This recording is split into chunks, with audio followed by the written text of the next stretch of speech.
அடுத்து சுற்றுப்பிரயாணம் bus show Thoothukudi போகணும்.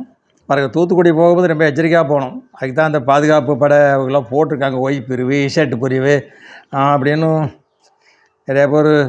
Bouncer அவங்களுக்கு பேர் பவுன்சர். இந்த பால் வீசி எடுக்கிறது பொறுக்கிறதெல்லாம் அவங்க தான் இந்த பவுன்சர்னு சொல்லுவோம்ல. கிரிக்கெட் பார்த்துங்க பவுன்சர்லாம் இருப்பாங்கன்னா அதே மாதிரி இவங்க பவுன்சர்.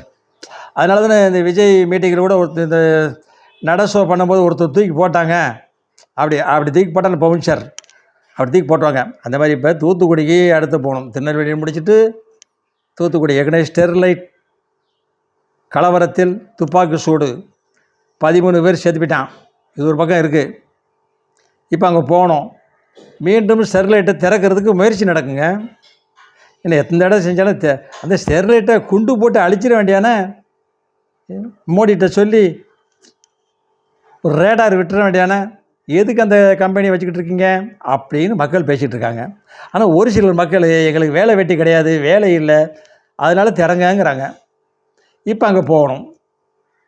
அங்கே போனதுக்கப்புறம் தான் என்ன நடக்குங்கிறத அடுத்த வாரம் தெரியும். அடுத்த விடையில் வரேங்க.